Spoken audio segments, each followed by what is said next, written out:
Hi, this is Nick from Volume 1, and the brand new Volume 1 podcast was made possible by Royal Credit Union, Chippewa Valley Eye Clinic, and DeborahBecker.com, offering State Farm Insurance. Hello, Chippewa Valley. Hello, Wisconsin. Hello, America. Hello, Earth. Hello, Internet. Welcome to the Volume 1 podcast, Episode 1, baby. We're here. My name is Eric Christensen. I'll be your host on this here adventure, and it's going to be a wild ride, so buckle up. Thank you all for tuning in.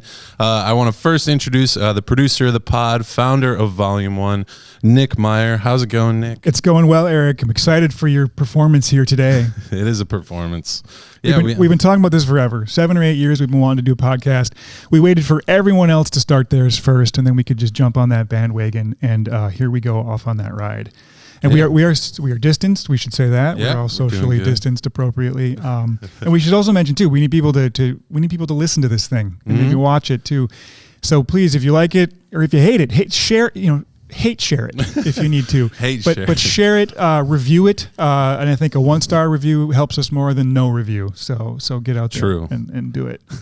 Yeah, review it if you didn't like it. I mean, we had a little test episode that went pretty good.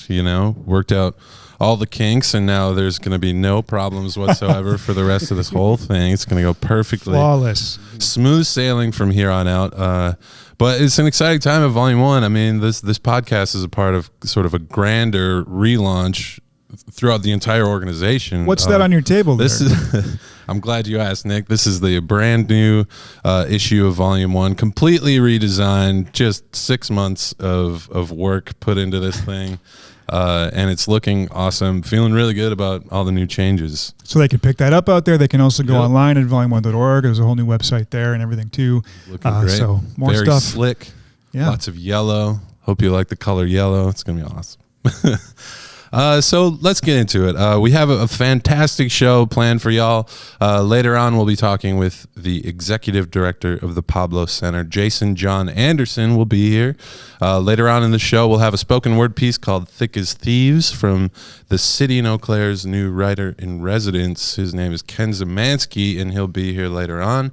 And now, to kick off the show, we've got two of my favorite people in the entire world here. Joining me for today's panel segment. First, she's a writer, jokester, trickster.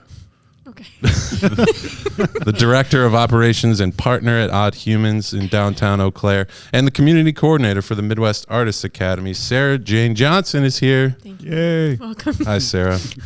Trickster. And even further to my left, he is the digital services and marketing specialist over at the Eau Claire Public Library. He's my former coworker, and he's the Grammy-winning drummer of the Red Hot Chili Peppers. Mike Paulus is here, everyone. That's me. I would like to add that I have come to take names and change games. He's going to bring his drum set next time, but he forgot it at home. But yeah, thank you both for being here and for being the spice to my sauce. I really appreciate it. Awesome. So let's get into it. We're going to start the panel segment here. Got some hot topics for you. With a hot chili pepper over here. Mm-hmm. Yeah, and Mike knows all about hot stuff. Keeping it hot. Yeah. Have you all driven down Water Street lately? Have you seen this? Like, Water Street is looking completely different these days. And no, I'm not talking about the hordes of drunk college students outside of Sheenan's during a pandemic. Yikes. I mean, who could have predicted that? But there's tons of little developments happening on Water Street. It's kind of cool to see. Guppy's Pizza is gone. Oh, no. The building is demolished. It's an empty hole. The Goat got a little facelift, looking fresh. There's a huge new apartment-looking building between the Goat and Brothers, and perhaps most notably, a street-level gasless Kwik Trip in the Aspenson-Mogensen Someone residence had to bring hall. it up. Yeah, it's such a good idea. Someone had to bring it up. No gas, just glazers and booze. So, Mike, let's start with you. Glazers or dunkers? I gotta go for the dunkers. Dunkers. Yeah, glazers are too light and fluffy. They disappear in my mouth. They're too flaky, right? I don't need all that glaze all over. Sarah, glazers, dunkers? I'm from La Crosse. I'm gonna have to go glazers. I also don't eat donuts that much, okay. Hot take. Have you been in there? Have you been in the new Kwik Trip? No. Oh, it's cool. I went in one time. Oh, you did? For this podcast What'd you specifically. get for research? What'd you get? I got a Colt 45. They have that. They have that in Cafe Karuba. They got the gold 45. No. Was that for your birthday? They do have self-checkout there, which is kind of cool, though. I don't know. But they still have to check your ID and whatever. So that's good. But yeah, the ground level of that, it's a residence hall. I guess it's a lot of student housing there. But the ground level has always been, it's been mostly empty since it opened. I mean, there's a BMO Harris Bank there. But it was also rumored that, that part of the building was going to be the new Just Local Food for a while, I think. Oh, yeah. Or just a grocery store, which I guess kind of, and that, in a way. that fizzled, and, now it's a Kwik Trip. So, I don't know. It's a complex it's a Kwik thing. Trip But grocery store, though. yeah, I think that place is a gold mine now. It's going to be so busy. Yeah, which is great. You definitely want to be busy during pandemic. That's... Are they going to have other businesses move in and just pare down their services to just a couple of things? Like maybe Ray's is going to move in there with and all they serve is hot beefs. Just beefs. Just a big crock pot of self-serve hot beef. Or they start serving plates in or they start serving food on plates and their whole image is just like, they sold out. Don't do that. They sold you out. really big need the plate. napkin. The napkin really makes or breaks it. Yeah. But it's weird. You can't really get. I mean, the grocery store would have been cool. I guess Kwik Trip is good for that, but it's not. Just Local. I think would have been ideal down there. Yeah. But and Kwik Trip is from La Crosse, so it's kind of local, right? No. Okay. Yeah, no. sure. Okay, I fine. thought the first Kwik Trip was in Eau Claire. No. Whatever. Maybe. Don't quote me on We're that. throwing out all kinds of maybe facts. I think it's La Crosse, but maybe I think everything started in La Crosse. You know me. Yeah. I started there. Everything else did too. Is this setting a precedent for other non-conforming Kwik Trips? Like could we do a space-themed one somewhere? Maybe like Pizza Planet. Yeah, maybe do like a Frank Lloyd Wright inspired one at Big Falls or something. I think that. At Big Falls. Harry Potter Kwik Trip. Yeah. Either way, Water Street, a lot of stuff happened there during the pandemic. Arguably It's too cool. much happening during a pandemic. All right, let's move on. Okay, whoop whoop. All right, that's just a sound effect that I made up, but whoop whoop. Hot trend You alert. think you made up? That's your hot trend sound? Hot trend alert this year. 3 different places in the Chippewa Valley now have axe throwing. Yeah. It's a very trendy thing. For those that aren't familiar, that's where you throw axes at the wall. I am familiar. Yeah. I'm really good at it. I've seen it. Action City hopped on the trend right away. The Stout Craft Company in Menominee, used to be Stout Ale House. They have axe throwing there, and there's a whole business in Eau Claire called the Ironside Axe Club. So, I mean, Sarah, I'm going to throw this to you. What do you think? Are all these axe You're throwing? going to throw an axe at me? I'm going to throw an axe to you. Oh my God. Are all these axe throwing places just preparing us for the apocalypse? What's the mentality there? Well, when you ask me that question, my mind is, so if we're preparing for the apocalypse, are there enough axes to go around that's how we're preparing? Where do they get the axes too? I mean, is all the Home Depots in the area just are out? Hey, you know what I'd go to? An axe throwing place. Sure. Yeah. Lift a couple of those boys up and give them a chuck. That's what I'd go to. Give them a chuck. They'd have to talk to me again, so I don't know. We'll see. It's kind of a gimmick, like a gimmick-based sort of business, I guess, like the escape room thing, or like there's those businesses in other like rage-based businesses where you just pay to go in there and smash light tubes. Oh yeah. I would like to see a gimmick business that furthers humanity. And so I'm thinking, you've got axe throwing, you've got hammer schlogging, you've got all these like leisurely, sometimes drunken things that involve tools. Yes. So maybe this tool-based leisure businesses can team up with like Habitat for Humanity. Oh, Yeah. So you go out and you grab some brews with some buds, and you frame up a house. Hey, are you going through something? Create a birdhouse this Saturday. Yeah. Get some Jaeger bombs and put in the floor joists. It's a win-win-win. Ooh, yeah. It is all based in it's sort of this masculinity stroking thing, right? Like there's got to be more to that idea. Like maybe there could be a business where it's just like building bonfires or like lacing up $400 boots, Lacing. Oh yeah. I don't know how it started. That's the scary part, right? Yeah. Where it's like, whoa, oh, this is really fun. We should really like monetize throwing a weapon inside. Yeah. Inside. Where people are drinking. Yeah. Yeah. the stout craft place has like 18 beers on tap, so it's like gives you that precision that you need, you know, when you're I know when I'm with darts, the more I drink, the better I get until the worse I get. Yeah. So you guys got to know when to stop. Have you done the axe throwing? Yes, it's oddly satisfying. Yeah. It's even if you don't hit it, it feels great. I would highly recommend it. Yeah, we went to Action. That was right before you left Volume 1, right? That's right. We did a little staff bonding by violently throwing. He left to pursue it, and it just didn't pan out. It did not pan out at all. Yeah. No, that's too bad. It's hard to be a pro axe thrower. I feel like I would throw out my back more than throw an axe. Throw the back. That's what would happen for me. I don't know. I don't think I could do it. Maybe. Yeah, you know, you don't want to injure yourself, and that's the whole thing. But you do want to be drunk enough where you don't feel it. But you want to injure the wall. The whole thing is you don't want to injure yourself. That sounds fun. It's like life. Yeah. All right, moving on. Let's talk about some hard news. We can do that on here, right? Hard news. I'm up for it. I could do it.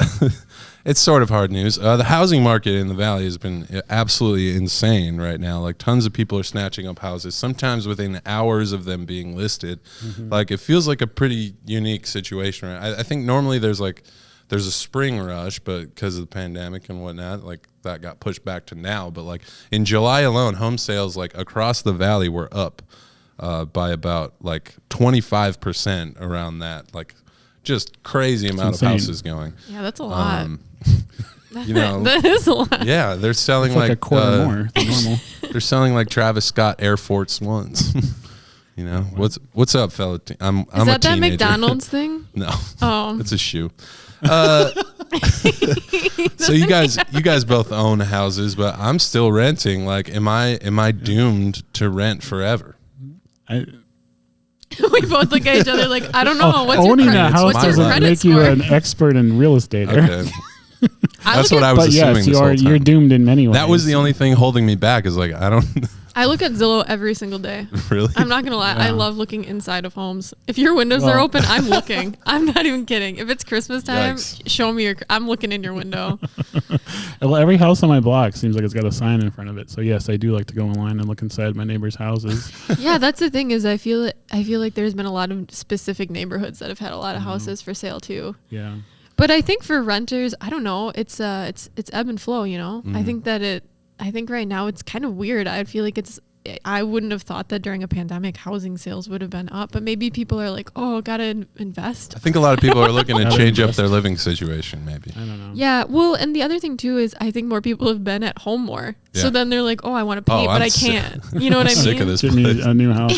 Yeah, no, I can't do it anymore. I've known some people who have sold their house in the pandemic here, and they have to like completely sanitize their entire home between every showing and every open house, and that amount of work alone would stop me from wanting to move. Yeah. Mm-hmm. Because I'm too lazy. Too much work. Yeah, sorry kids, we can't move. Dad's lazy. It seems I mean, it's like maybe it'll be the ebb and flow thing, but maybe this is kind of like maybe it won't, you know, it could stabilize, maybe it'll just keep going like this, and then housing prices could go up, or I don't know. There's a lot of demand right now, basically. I can tell you this, that my husband's thoughts on what our house value is changes by the minute because of the housing market right now. So one day he's feeling really good, and then the next day he's like, I don't know, maybe if we put in, you know, $14,000 more, we can do. And I'm like, what are you talking about? What is this? So anyway, I don't think he's doing okay with it, but you know, we talk a lot about like trying to get people to move here, but maybe, you know, with the market the way it is, maybe we should start a campaign to get people to move away. Get out of here. Yeah. Like get out. The get out of the valley campaign. Like who wants low cost of living in good schools? Like go move to Portland. Yeah. Oh, you think this place is great? Let me tell you something. Yeah. Or move here and keep moving around. Yeah, yeah. Yeah, don't get too comfortable. Yeah. I'm waiting for them to build a lighthouse somewhere that I can just be the attendant. You have to have a large body of water for a lighthouse, Eric. I mean, we got those. The Chippewa. Lake Wissota could have one right there. No, sonar handle. I'm not going to get put one at a lighthouse at the Confluence. I think that would be sick. You want to live in a lighthouse? I do. I just watched that movie, The Lighthouse. It was very good. Willem Dafoe. Wisconsin native, but wow. Nice. I think it'd be cool. Good luck to you. I'm starting to grow my beard out now so that I'm ready when they build, or I'll just build the lighthouse I myself. know who you live with, and I don't know if they would want to live in a lighthouse, but I okay. don't live in a tower. I think you're underestimating that, but all right, cool. All right, y'all. I think that'll about do it for the panel site. Wow, that went by so fast. You Thank really so ripped much. open the real estate market. Yeah, Hot we really takes. Analyzed it. we really dove We're going to deep. get some calls from realtors. We I have know all it. the answers. Mm-hmm. We did it. But yeah, thank you, Mike and Sarah, again for joining us. Thank you. Do you, Sarah? Do you have anything to plug? Let's do that. Midwest Artist Academy. You talked about that earlier. Applications for that start October 1st. So we're hoping to get a lot of people applying for that. Odd Humans. I work there. It's pretty cool. We're open on Saturdays and probably other days soon. So shop there. Cool. That's it. That was 2 plugs actually, but I I'll let know. it slide this time. Mike, Sorry. anything to plug? Oh man, libraries are fun for everyone, and reading will make you better. So you should come to the library. Awesome. Thank you guys both so Thank you. so much for being here. We'll be right back with Jason Jon Anderson. All right, Nick, let's talk about one of the sponsors of the Volume 1 podcast, Royal Credit Union. Oh, right on, because Royal Credit Union has been a very long time supporter of Volume 1. They've been the very first and consistent sponsor of the Sounds Like Summer concert series that we do in Phoenix Park. They did all of Volume 1's business loans and to build out the local store. I worked with them for so many different things, but really more importantly, they have led the way in downtown Eau Claire as far as redevelopment. Absolutely. They were the big corporate citizen that made Phoenix Park even possible by making that first investment. And I really just can't say enough good things about our Royal Credit Union, to be honest. Of course. That's all great, Nick. But today I want to tell you about a bunch of things you may not know about RCU's auto loans. Like an automatic loan, like that sounds amazing, especially right now. No, I think I mean like automotive, like cars. Oh yes, of course, cars. You know, Yeah, I've had a couple cars. of those loans there too. Sure. Well, their loan decisions are made fast within the following business day. You can fill out their easy online auto loan application to get pre-approved for a loan and be all lined up before you even go to a dealership. Even before you get there. Yeah, it's amazing. And of course, they offer great loan rates that you can find on their website, along with available options on their website at rcu.org. Well, Eric, I imagine all of this is subject to credit approval, though. Of course. Well, yeah, Of course it is. that's great. So not only is RCU an important part of this community, like I said, but they are also an important part of getting you into a new car. Learn more at rcu.org. Welcome back to the Volume 1 podcast. Thanks again to Mike and Sarah for helping out with the first half. Nick, how's it going so far? I think we're doing okay. We're stretched out. We're warmed all right. up. We're limber and lumbered. Totally warm. What are we? We're something. We're something. We're feeling good. I want to introduce our next guest, a very, very special person. He's the man responsible for all of the colorful lights in downtown Eau Claire. He's the production director for the Boston Calling Music Festival. He used to be Bon Iver's production manager. He helped as production director for the Eau Claire Music and Arts Festival here in town. He's a Chippewa Falls native and a caretaker of his family farm. And currently, he is the executive director of Pablo Center at the Confluence. Please welcome to the show the very talented Jason Jon Anderson. There he is. Wow. Hi, guys. Thanks He's for here. being here, Jason. Thanks, Eric. I'm out of breath. Wow. Yeah, it's a long, and that was, I think, maybe a tenth of the resume. Yeah, that was the short version. So yeah, obviously you're a busy guy, always doing stuff around town, and you're incredibly good looking. Like, come on, man. That is not fair. Obviously you're doing it all, but okay, if you had to choose, would you rather be successful or good looking? Ooh, successful. Okay, well, it's easy for you to say. Good looking only lasts for a few years, I think. And it's always in the eye of the beholder, right? Right, So- right. Well, I'm happy to behold. So how do you do it all? I mean, I got physically exhausting reading your bio, and you're the one actually doing the stuff. So, like, do you meditate? How many hours of sleep are you getting at night? Well, most recently, as we go through COVID, right? Probably like 4 hours of sleep, I think is the average. It's a 2 to 6 kind of sleep window. It's interesting. As you read that, it's just what we do in the community, right? It's been about something comes along, somebody needs to pick up that torch and carry it or make something happen, and you do that for a while. Mm-hmm. And at some point, a lot of things get added onto one another. Hey, you pick up too many torches, though, you're going to start to burn yourself. Correct. Or, So are you This is the hanging guy in who there? knows something about That's true. Yeah. My hands are so charred. right, and Nick, you and I've connected about the, like, how do you set down things or ensure that they carry on without you? And that's truly how we move things forward. I think no one expected what COVID would do to the entertainment industry, the hospitality industry, or the greater community or country as a whole, right? And so as we've moved into tremendous lobbying efforts, I had no idea what I was signing myself up for when I thought NEVA was a great idea. But there is no other path to save the people who report to you every day or who are helping make this vision come true. And so that's a pretty motivating force, because the reality is you're staring at the ceiling fan spinning anyway. So you can either get up and do something about it. So you brought up the NEVA thing there. Tell I guess what that's about. Yeah, so NEVA, National Independent Venue Association, started between First Ave, 7th Street Entry. Dana Frank, who's owner and CEO there, and Gary Witt, CEO of Pabst Theater Group in Milwaukee, called me the end of March and said, hey, we really think independent venues need a voice, and we need to work together. We all have common goals.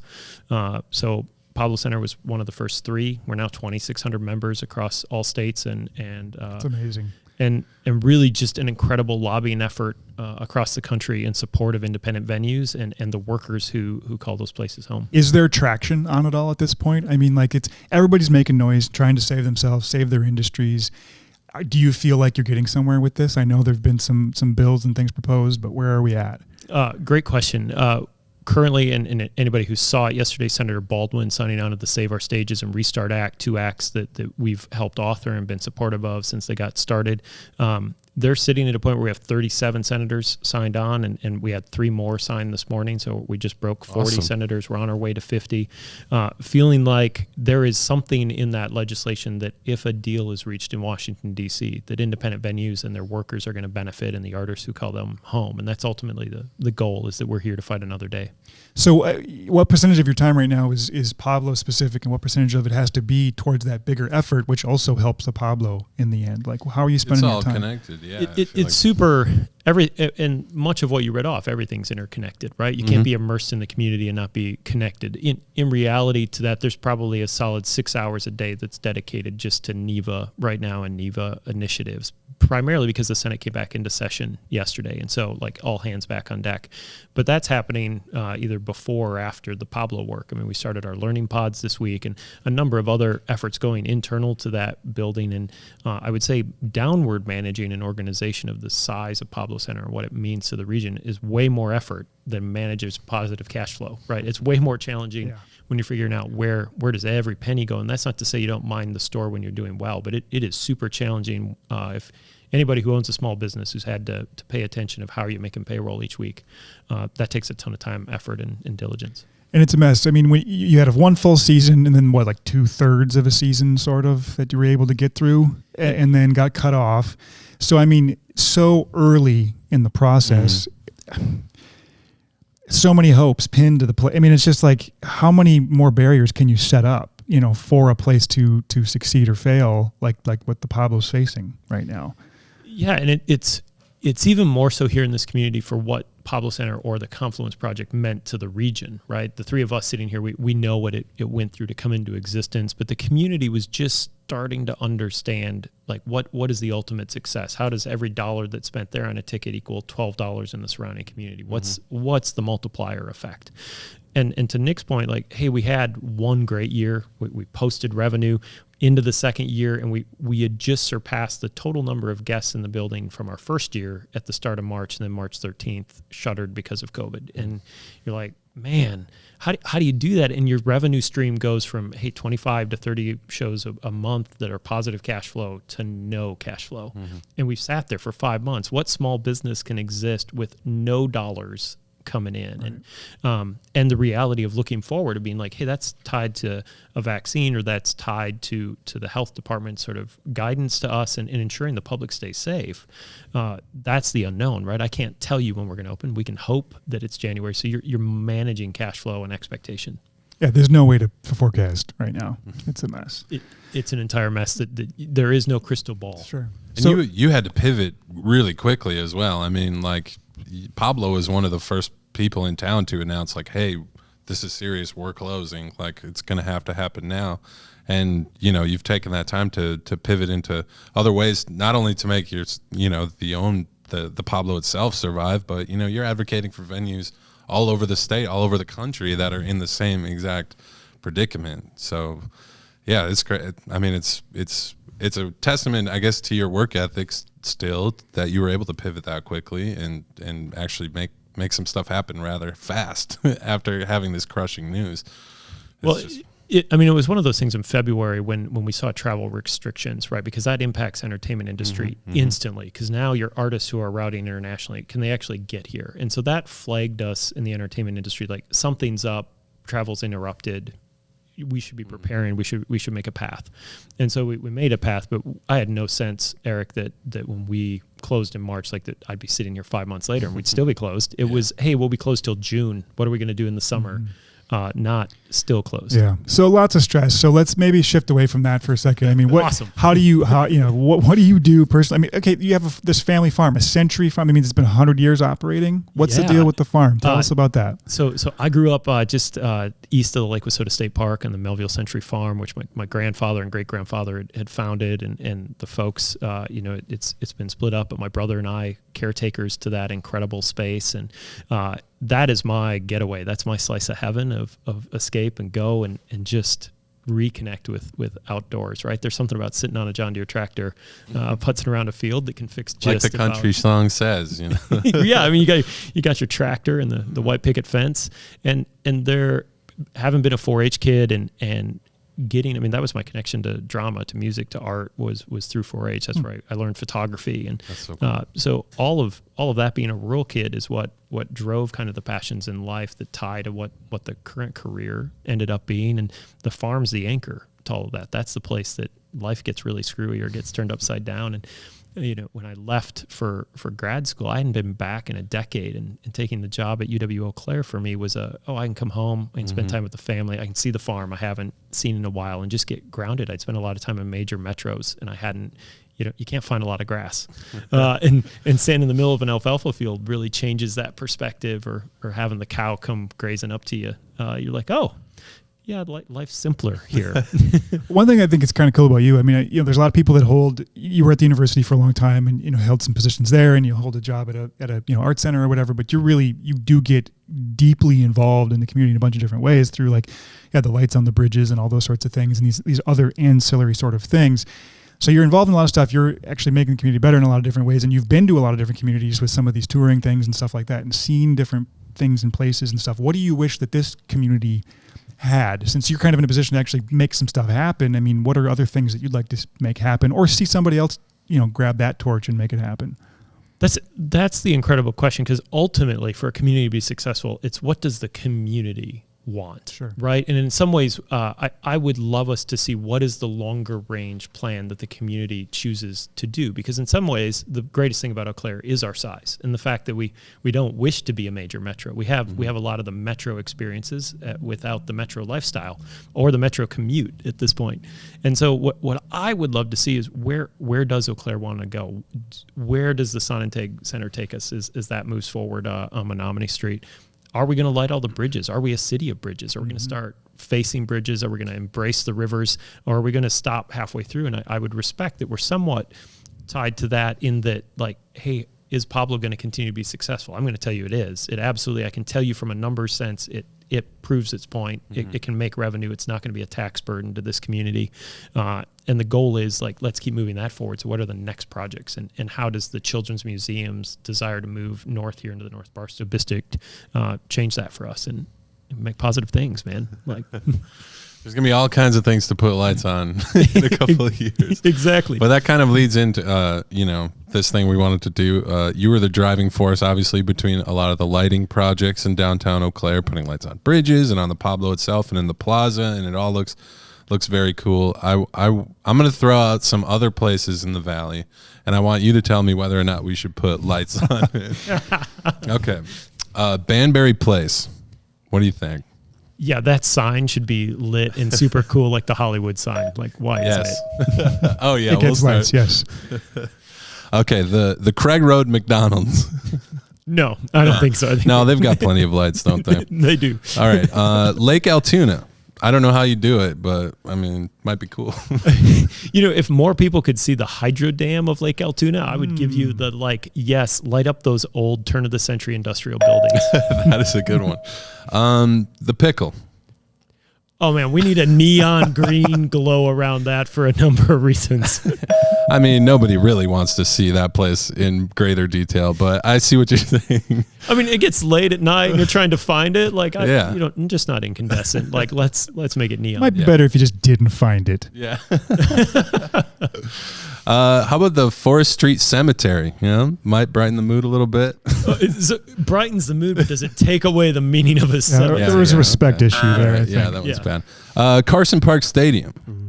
Well, I don't know where you live, but I can tell you from my view up on the Northwest Hill, I can find Carson Park when it's lit up at night. All right. So no necessary. Not necessary. Okay. All right. Well, that was fun. Thank you. Maybe some people on city council are listening and they can make these projects happen. Agreed. The Craig Road McDonald's. I'd like to see it, but let's move on. Okay. I think that's a nice transition into game time. Jason, are you ready to play some games? Oh, I'm down. All right. Let's hit it. We got game show music. You see? We have 3 quick games for you, Jason, testing your Chippewa Valley know-how. For each game you win, a nonprofit of your choice gets a free ad in Volume 1. Pretty cool. Yeah. So tell us who you're playing for today and why. Oh, so we have Feed My People, who talk about an incredible organization. Suzanne Becker does such a great job out there, and it just happens to be Stamp Out Hunger Days, so everything's lit downtown orange in support of Stamp Out Hunger. So they're at the top of the list. Fantastic for me. And then I'm already forgetting who we put on the list, so we might need a moment. That's good. All the games will be for that one. Yeah. So that'll be good. So we're playing for Feed My People Food Bank. Fantastic. All right, it's round 1. So round 1 is a game called Eau Claire, Chippewa Falls, Menominee. Right? Ooh. And so this time we're doing the Parks edition. So I'm going to say the name of a park, and you're going to tell me which city it's in, Eau Claire, Chippewa Falls, or Menominee. If you get 6 right in 60 seconds, you win. Wow. Okay. Right. So ready? Let's start the clock. Phoenix Park. Eau Claire. Riverfront Park. Eau Claire. Incorrect. It's Chippewa Falls. Casper Park. Eau Claire. Incorrect. It's Chippewa Falls. Wilson Park. Eau Claire. Correct. The other Wilson Park. Eau Claire. Incorrect. There's 2. There's one in Menominee as well. Wakanda Park. Menominee. Correct. Archery Park. Ooh. Chippewa Falls. Incorrect. It's Eau Claire. Demler Park. Eau Claire. Correct. Lake Menominee Park. Lake Menominee. Yeah, okay, yep. And Irvine Park. Chippewa. Correct. How many did we get? I think he got 6. Plenty. He got 6. All right. Congrats. I can't believe I didn't get Riverfront. I mean, Jackie Booth is going to. That's embarrassing. It's embarrassing. It really is. The son of Chippewa Falls dropped the ball. I thought that was a softball. And all the work spent on that park. Oops.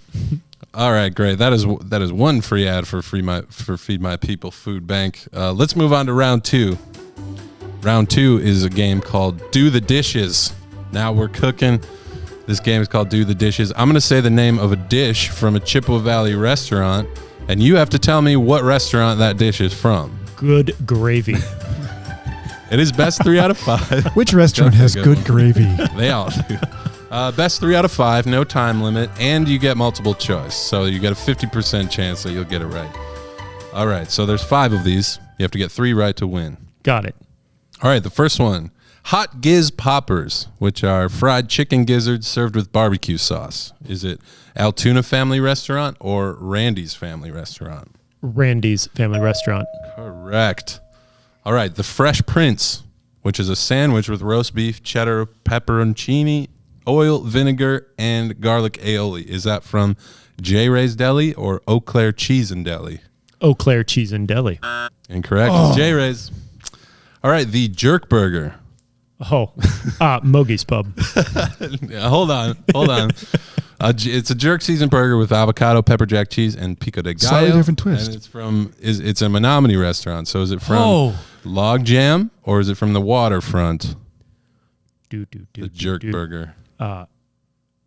Log Jam. Correct. Got 2 right. All right, let's keep going. He needs to get one more, right? Next one is the Gigante Meatball. which is a big meatball. Is that from ZA 51 or Cowboy Jacks? ZA 51. Correct. All right. That's 3 out of 5. He wins. Man, 2 ads for female people. We should make these games a little bit harder. That's what we're learning. No. And guests shouldn't answer early. Yeah, well, you're doing All right, fine. round 3. All right, round 3. So speaking of harder, round 3 is a game we like to call Who Wants to Live in Altoona? Oh. Now, it's kind of like a Who Wants to Be a Millionaire thing, but the stakes are much, much lower. Nick, let's give him some pressure music. We're going to put it on this time. All right. So here's how it works. You get 3 impossibly hard questions about Altoona, and you get 4 multiple choice answers, and you have to get all 3 questions right to win the final free ad for Feed My People. But you get 3 lifelines, okay? Well, we'll do 50-50, where I'll take away 2 of the incorrect answers. We'll do 10-second Google, which means you have 10 seconds to Google it. And the last one is phone a friend. So you can put them on speakerphone next to the mic if you need to phone somebody to help out. And all these questions are about Altoona. So are you ready to play Who Wants to Live in Altoona? I'm ready. Fantastic. Question 1. How deep is Lake Altoona at its deepest? Is it A, 12 feet, B, 18 feet, C, 25 feet, or D, 32 feet? I would like to Google. All right, 10-second Google. Let's put 10 seconds on the clock. How deep is Lake Altoona at its deepest? Start the clock. 8. Oh, 7, 7, 6. 6. We're just counting it. 5. 4, 3, 2, 1. Okay. Did you get the answer? Well, it said 175 feet, which makes me think it's the wrong lake. So Google let me down. Yeah, that's a tough one. That's a tough one. I'm going with D. 32 feet? Yeah. Ooh, that is incorrect. Correct. It's going to be C. Oh, yes, it was C. Maybe you should have used the 50-50. Technically you lost the game already, but let's still play because it's fun. Question 2.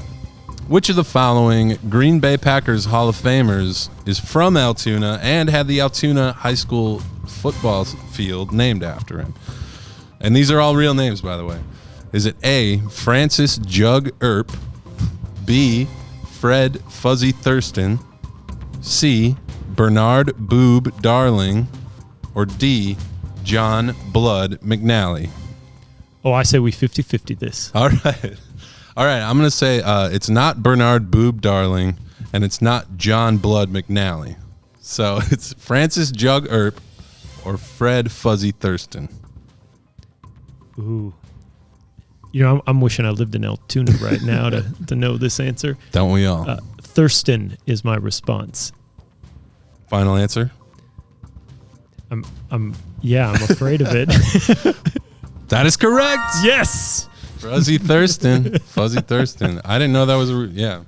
Nick was familiar. I didn't even know the name. I almost went with Earp just because it sounded cool. All right, final question. Question 3. Rump's Butcher Shop, you might know, opened its doors in downtown in Altoona in October of 2014 and has since been dishing out locally grown meats to people all over the region. What street is Rump's on? Is it A, Lynn Avenue, B, Bartlett Avenue, C, Spooner Avenue, or D, Hillcrest Parkway? B. You don't want to use your final lifeline? B. Going B. Final answer? Final answer.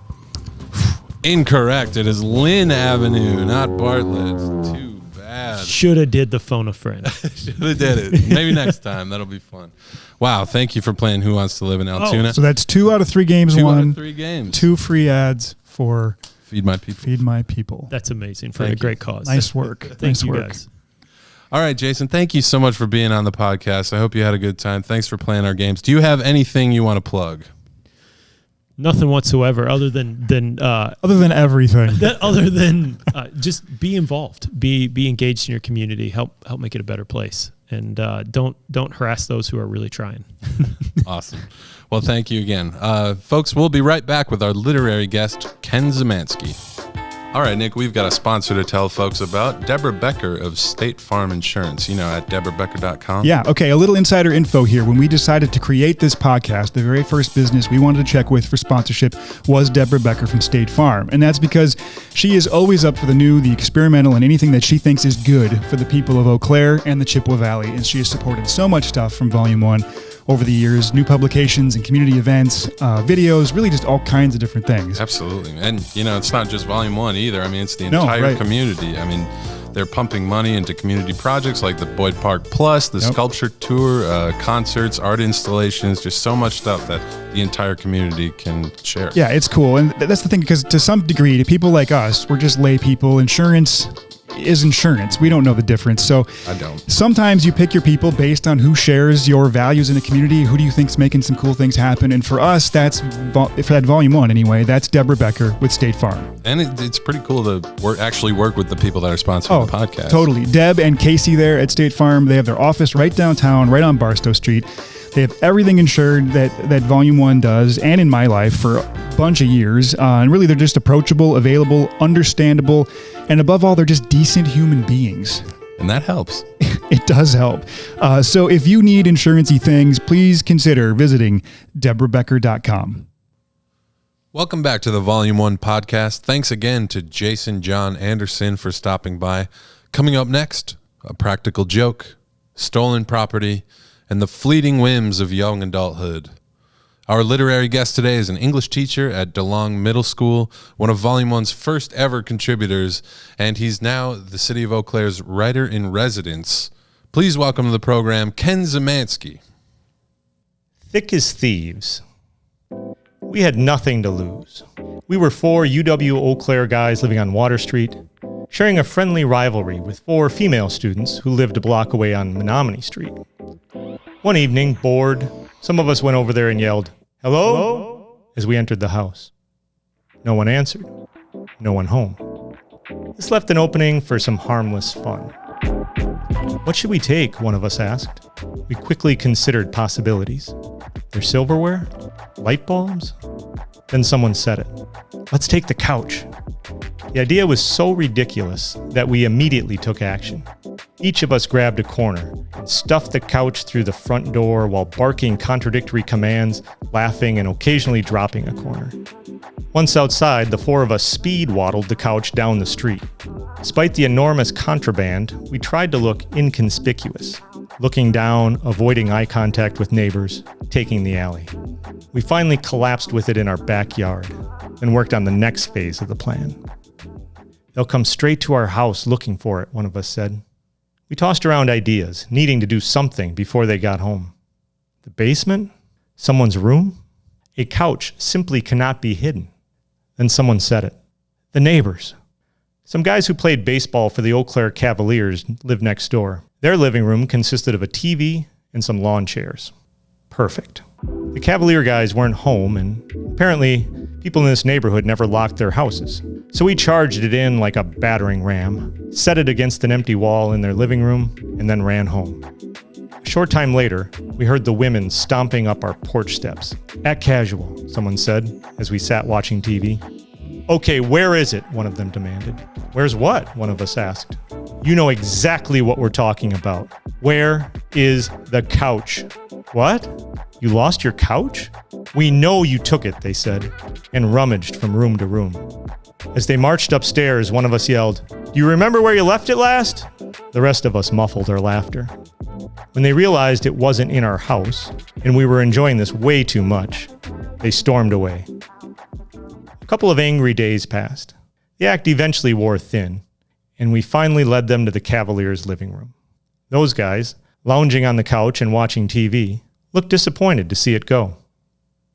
The feud between the houses turned out to be a clumsy, thinly veiled form of flirtation. One of the guys from our house and a woman from their house eventually got married. Now, they own rental properties together. They live in a 2-story home with a comfortable leather couch.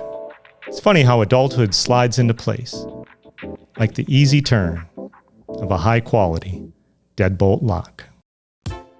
Nick, look, you have glasses. I have glasses. So many people in the world have glasses. And you got to take care of your eyes. I mean, how are you going to see the beauty of the world? And so where in the valley are you going to take care of your eyes best but the Chippewa Valley Eye Clinic? Right. As you might recall, they suffered a fire to their Eau Claire facility last fall, and I happened to drive by shortly after that, and it was a mess. It was really too bad. But they have since relocated to temporary facilities on Oak Ridge Drive, and that's back behind the new Marshfield Hospital. They plan to build at their original Damon Street location in the meantime. And so despite all this, Chippewa Valley Eye Clinic continues to offer amazing eye care to the Chippewa Valley. And Eric, I think you have the list of everything that they do. I do. Let's see. Routine exams for glasses and contacts, cataract surgery, treatment for glaucoma, macular degeneration, eyelid drooping, LASIK, and more. And I think they also recently added a couple of new doctors. Yes, an ophthalmologist, Dr. Spencer Morton, and an optometrist, Dr. Abigail Ritchie. And you can call their office at 715-834-8471 to schedule your appointment. That is Chippewa Valley Eye Clinic. Seeing the future. We made it through our first episode. Thanks for sticking with us, folks. I want to thank our sponsors one more time, DeborahBecker.com, selling State Farm Insurance, Royal Credit Union, and the Chippewa Valley Eye Clinic. Thank you for your support. Big shout outs to our guests on the panel, Sarah Jane Johnson and Mike Paulus. Thank you again to Jason Jon Anderson for stopping by. And thanks to our literary guest, Ken Szymanski. We're doing these monthly, so please click subscribe, share the pod, tell your friends. This is a whole new adventure, so your early support, really, it means so much. And if you have any and all feedback, good discussion topics, game ideas, people we should have on the pod, literally anything, you can hit me up directly at my email at eric@volume1.org. Thanks to Nick and Joel and Alex on production and tech. Thanks to Mackenzie for the designs and branding. Thanks to Chase for sponsorships and everybody that contributed to this thing. We could not do it without you. I'm Eric Christensen. Thank you, and we'll see y'all next time.